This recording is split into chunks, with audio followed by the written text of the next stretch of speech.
Shalom jemaat yang dikasih oleh Tuhan. Dalam Sapa Jemaat hari ini kita mau belajar dari 2 Korintus 4 ayat 7 demikian.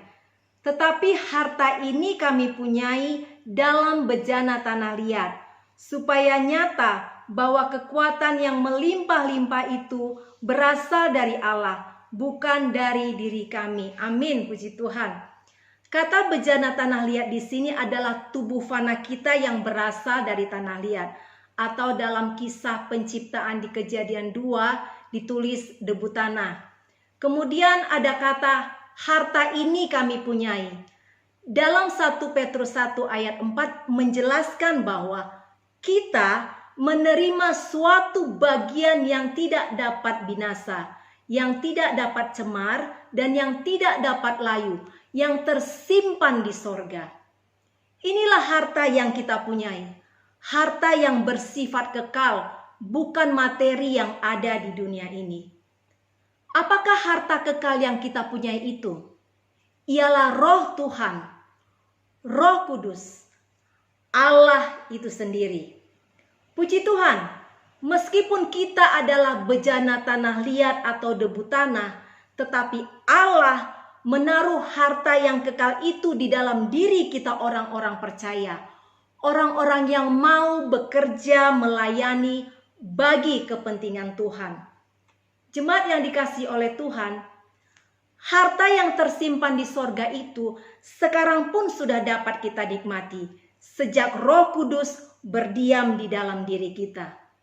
Apakah kita mampu menyelesaikan pekerjaan pelayanan yang Tuhan percayakan atas kita? Apakah tidak akan ada masalah yang dihadapi nantinya? Justru akan ada masalah, bahkan akan ada banyak penderitaan badani.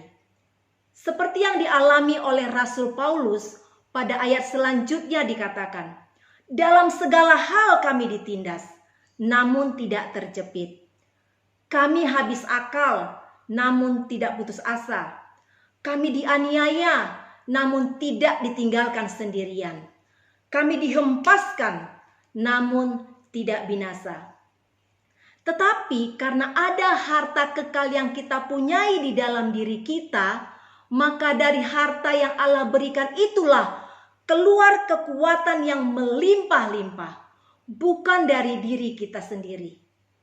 Adanya tantangan dan penderitaan yang dialami oleh pelayan-pelayan Tuhan, supaya apa? Supaya nyata dan terbukti bahwa ketika roh kita masih menyala-nyala melayani Tuhan, itu adalah karena pekerjaan Allah. Dengan harta yang kekal yang kita punyai itu, kita enggak akan berkata lagi seperti ini. Ah, udahlah, mundur aja dari pelayanan. Capek, bertahun-tahun gitu-gitu aja pelayanannya. Kunjungan lagi, kunjungan lagi.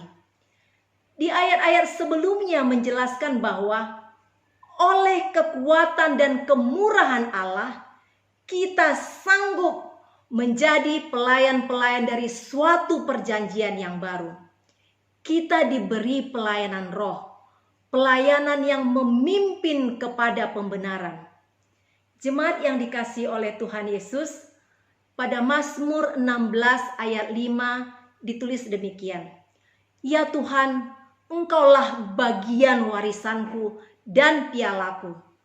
Ketika yang menjadi bagian warisan kita adalah Tuhan, Dialah kekayaan sejati kita. Kita tak akan kekurangan. Kekurangan di sini bukan bicara materi dunia, karena kekayaan kita adalah roh yang hidup.